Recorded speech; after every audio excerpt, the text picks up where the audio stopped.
बिस्मिल्लाहिर्रहमानिर्रहीम। अस्सलाम वालेकुम। मैं हूं आपका होस्ट सैयद आकाश बहरी। आकाश इंफोटेक में खुशामदीद। स्टूडेंट्स, आज हम बात करेंगे बीए बीएससी यानी कि ADP programme, associate degree programme of arts and science के हवाले से। 2020 का जो बैच था उसके पेपर्स जो है वो आ चुके हैं। पंजाब यूनिवर्सिटी ने अपनी डेट शीट अपलोड कर दी अपनी साइट पर, तो किस तरह से हम देख सकते हैं आज हम उसको डिस्कस करते हैं। तो सबसे पहले आपने गूगल ओपन करना है। इसके URL में आपने जाना है। URL में जाके pu.edu.pk आपने पेस्ट करना है, टाइप करना है और इंटर प्रेस कर देना है। जो ही आप इंटर प्रेस करते हैं हम मेन वेबसाइट के होम पेज पे आ जाते हैं। यहाँ पे आपने क्या करना है, सिर्फ आपने डायरेक्टली डाउनलोड्स पे क्लिक करना है। डाउनलोड्स पे क्लिक करेंगे तो यहाँ पे आपको नज़र आ रहा होगा डेट शीट।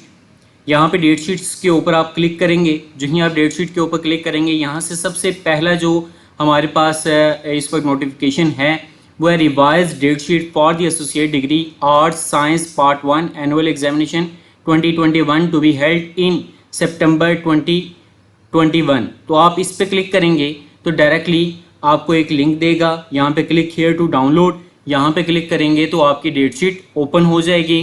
अब सबसे पहला जो पेपर है वो 10 तारीख को है, यानी कि 10 सितंबर 2021 फ्राइडे को। और इसके बाद आप देख सकते हैं कि पेपर्स की जो डेट शीट चल रही है वो 23 सितंबर 2021 तक चल रही है। तो स्टूडेंट्स, इस तरह से आप अपनी डेट शीट को व्यू कर सकते हैं, देख सकते हैं, डाउनलोड कर सकते हैं। तो ये थी हमारी आज की वीडियो। उम्मीद है कि वीडियो आपको अच्छी लगी होगी। वीडियो अच्छी लगी है तो इसे लाइक करें, शेयर करें, कमेंट करें और हमारे इस चैनल आकाश इन्फोटेक को सब्सक्राइब करके बेल आइकन को लाजमी क्लिक करें ताकि हमारी मज़ीद मालूमाती वीडियोज़ आप तक बर वक्त तो बआसानी पहुँच सकें। अगली वीडियो तक के लिए अल्लाह हाफिज़।